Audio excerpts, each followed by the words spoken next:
The Hateful Eight did it, and now it's a Sweet 16. The Big 12 survived. This is Locked On Big 12.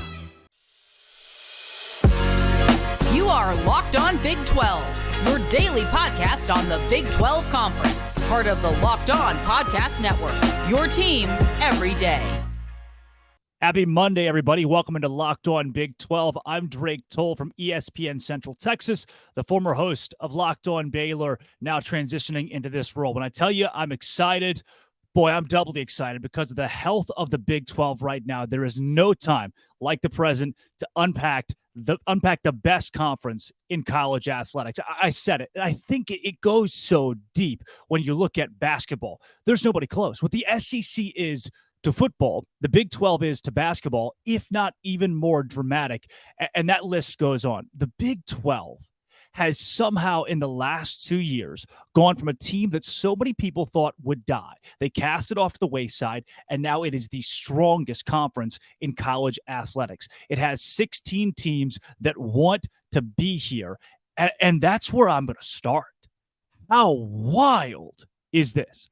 We sat in a place 2 years ago, and I've covered the Big 12 for about 5 years now, and I remember being in studio, hearing hosts around the country talk about the death of the conference. Oklahoma and Texas have left, and it felt like everybody was sitting on their hands, wondering what the future of this league was, and it was bleak, to a point that I recall teams like Oklahoma State, murmurs of Oklahoma State, begging to go to the Pac-12. TCU is worried about a return to the Mountain West. Can a team like Texas Tech sneak its way into the SEC? And everybody is wondering how Bob Bowlesby, who seemed so incompetent at the time, could revive what felt like a dead conference. And now 2 years later, we have gone from the conversation of, can the Big 12 survive, to the conversation of, where does the Big 12 go from here? What does rebranding look like with 16 teams? And boy, does it feel nice to see the Pac-12 gone. You've got BYU, a massive brand into this conference. You've brought in UCF with a claimed national championship. You've gone to Cincinnati, that's got a college football playoff appearance. And then you have Houston, which exists and has good basketball, a Final Four recently. Then you unpack what the West is going to bring to this league.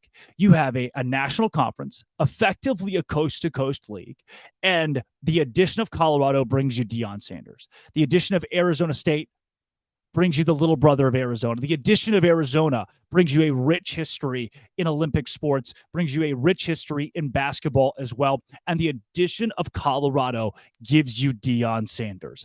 There was a legitimate period just 2 years ago, before Brett Yormark was here, where I remember as a Baylor student thinking, wow, we should beg our way into the Pac-12. We should beg our way out of the dying Big 12 that so many people wrote off immediately and try to go out west and survive in what seemed like a thriving Pac-12. And what I want you to remember is at that point, Baylor is on the Edmund Fitzgerald. If you don't know it, it's a famous ship, a big freighter that sunk in the middle of one of the Great Lakes. We're on the Edmund Fitzgerald. And as it is slowly going down, as the Big 12 is slowly going down, we are looking everywhere for life rafts. And every conference said no. But there was that one boat. That was only about 5 miles away, the Pac-12. And he thought, it would kind of make sense for a Pac-12, Big 12 merger. Would kind of make sense for the Pac-12 to accept the survivors of the Edmund Fitzgerald onto a life raft to get on the boat. And you know what they said? That Edmund Fitzgerald's pretty religious. That Edmund Fitzgerald crew doesn't value education like we do. Their academics are so poor. Where did your academics get you now? If you're Stanford, you're lucky to be in the Mountain West in a couple of years. You might as well go independent at this point. If you're Cal and you're $400 million in debt, I remember that being such a powerful brand when teams like Oklahoma State or TCU were begging to get into the Pac-12. I remember that being a powerful brand. I don't know if Cal's going to like it. I don't know if Cal's going to really like bringing in some of these more conservative-based schools. I don't know if they're going to like the religious affiliation of a Baylor or a TCU or allowing the Bible Belt in. They turned their nose. The Pac-12 turned its nose up at the Big 12, at brands that are now in a Power 3 conference. Florida State's going to take the money. They are gypped. There was fraud committed by the ACC in this entire ploy to get Florida State to sign the grant of rights contract. They are going to get out of it. And when that happens, I can guarantee you, the Big 12 will be a Power 3 conference. I don't think that Florida State is just doing this for fun. They have intent to leave the ACC, and we're going to cover that all throughout this season. But even more so, they're leaving the ACC. Clemson's going to follow suit. Miami's going to follow suit. And who's going to win in this? Ultimately, it's the Big 12. There won't be a ton of winners. And I get this point. People are talking about, oh, I feel so bad for the student athletes. And sure, yeah, I do feel bad. The portal is so wide open. NIL is so wide open. And if you're damn good at what you do, then somebody's going to find you. There is always a D2 football player drafted in the first 3 rounds, because if you're good at what you do, you can still go pro. But I guess I feel bad for the Washington State cross-country runner who won't be in the Pac-12 anymore. But what we live in the current era of college athletics, the dog-eat-dog capitalistic world of college athletics, is less of a conference affiliation for student athletes outside of the SEC, which everybody loves to chant SEC. But outside of the SEC, there's less of a conference affiliation. Let me explain. Nobody is beating the door down to say, oh, yeah, I play football in the ACC. Nobody's committing to Boston College with that in mind. Nobody's committing to Rutgers to say, oh, yeah, I just want to play football in the Big Ten. Really, the only place you get that, I've talked to so many scouts, to so many student athletes, to so many of these national talking heads who say the same thing. These conferences, they don't matter that much. The allegiance to a conference for an athlete doesn't matter that much. So I have no solace for the Pac-12. I have no solace for a Pac-12 that told the Big 12, hey, you're not good enough. We don't want your institutions. This is not the place for you a couple of years ago.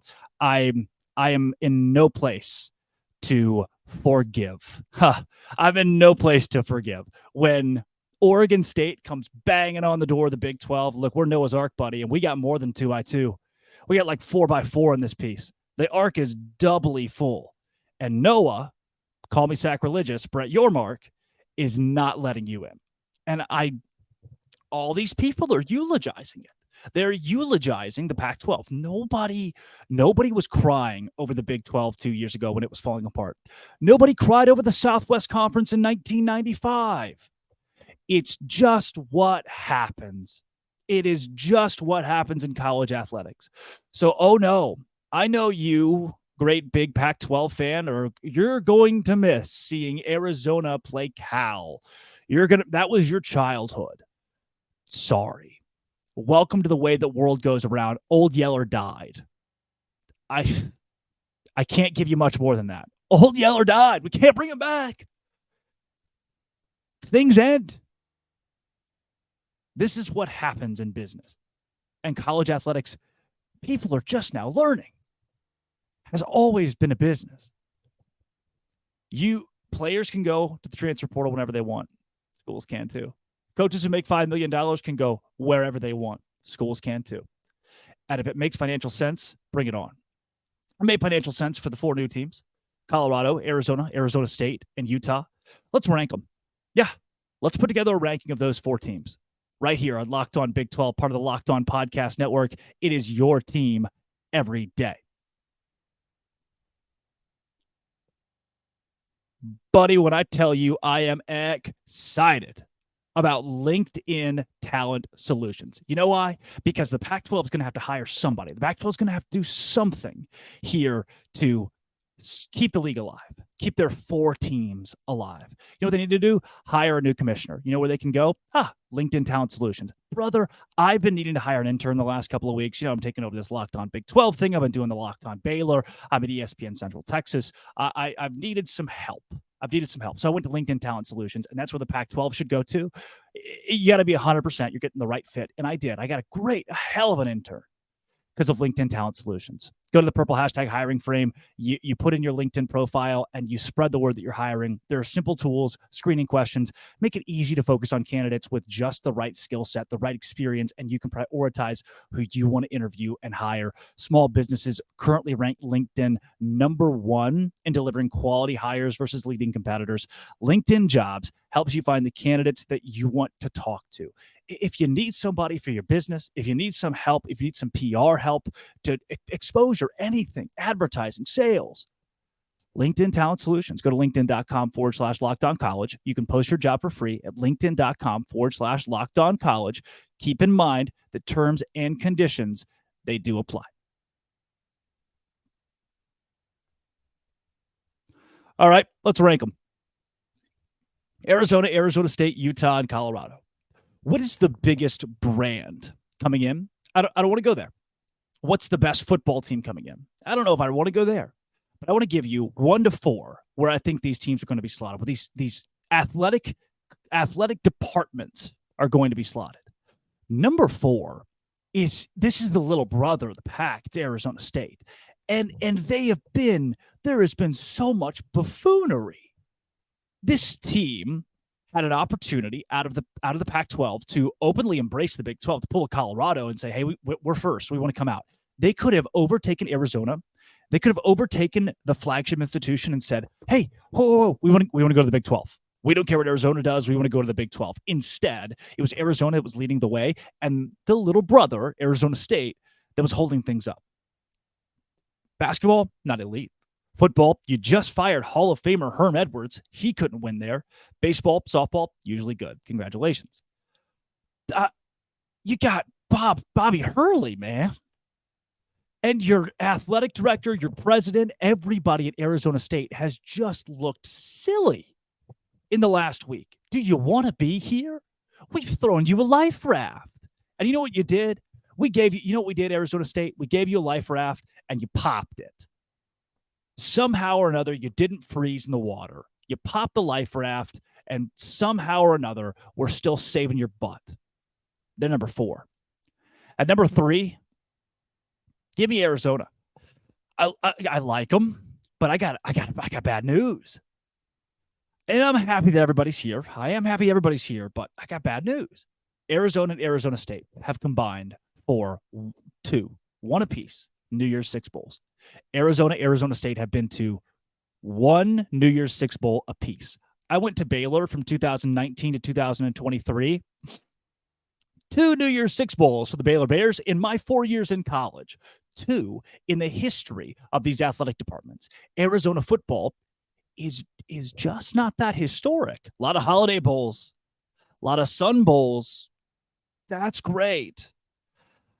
Not insane. This is not going to really be an anchor for the Big 12. You're at number 3. Great, outstanding basketball. Football pushes the needle. I like Jed Fish. I think he wins. I think Arizona belongs in the Big 12. They're the culture fit everybody talked about. I'm excited to have you. However, you don't have a ton of football history when you're compared to some of the teams that are already in the Big 12 and when you're compared to some of these new teams that came in. Number 2, a national champion, Colorado. And this would have been a very different sentiment even a year ago, would have been a very different sentiment. Colorado has been a bottom dweller in the Pac-12 for a little bit in football. Colorado's basketball is not great. Nobody's really showing up. Nobody's really watching it. The rest of your Colorado sports, nothing comes to mind from a national standpoint of going, oh, shoot, yeah, Colorado's dominant in X, Y, and Z, right? I think the University of Arkansas is really good at track and field. Oregon, the same. Texas is really good at swimming. Everybody's got that weird little niche. Stanford is great at things that people don't really care about. And for Colorado, it's like, where is that niche? I don't know if it's nationally recognized. However, what has completely changed for the school, Deion Sanders. One name came into Boulder overnight and pretty much turned everything upside down, to me, for the better. Because he merged competitive spirit with public relations, he made Colorado's brand big in one day. And for example, I was watching the ESPN has their preview to college football this year, their little promo they run, and they show highlights, from the big moments at big stadiums. 3 of the highlights in this minute and a half long clip were just Deion Sanders' face. He is that big already in college athletics coming from Jackson State. Do I think Colorado's going to win more than 4 games next year? Maybe not. But they carry a massive brand into the Big 12 and they don't even really carry the Denver market, which is another reason that Arizona State are lower for me, is because people are like, oh, the Phoenix market. You mean the market that already has the Suns? You've got the Diamondbacks in Arizona. You've got the Cardinals. You're competing. You're not the biggest show in town. Colorado, not the biggest show in town. The Nuggets are right there. Boulder is so close to Denver that it's tough to say that Colorado carries the Denver market. I don't know if they will, but put them at 2 because I like Deion Sanders a lot. And they have a national championship in football in the last, 30 years. And they're going to be solid from a brand standpoint, which is what makes the money.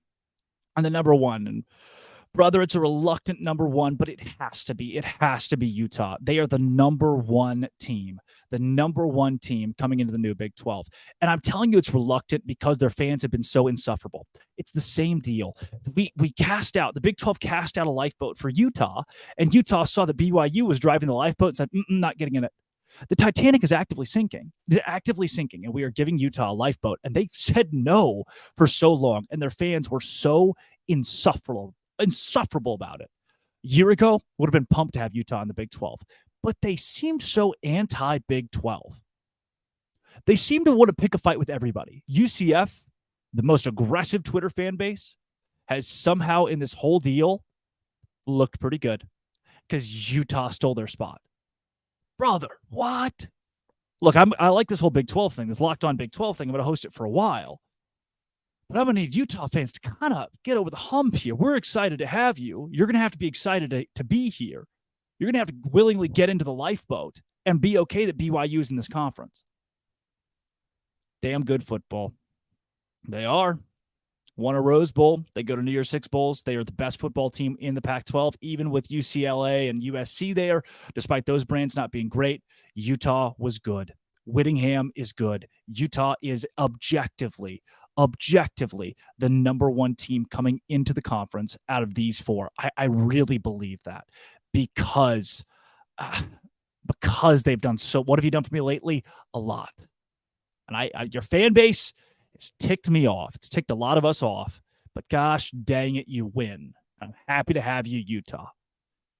But are they the biggest brand in the Big 12 overall now? We got 16 teams. One team has to be the bell cow. There has to be a new Texas and Oklahoma. Somebody has to step up and say, okay, I am that guy. Who is the biggest brand in the Big 12? Find out on Locked On Big 12, part of the Locked On Podcast Network. Your team every day.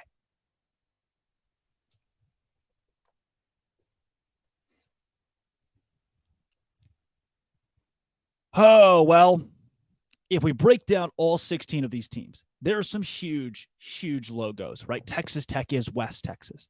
You've got TCU, who went to the national championship last year. You're bringing in UCF, who has a claimed national championship. Cincinnati, a college football playoff. You've got now Arizona State, who are good at Olympic sports, I guess. Colorado has Deion Sanders. And man, Utah's winning Rose Bowls. Utah is at the forefront of college athletics, for better or worse for me. But none of them can match BYU.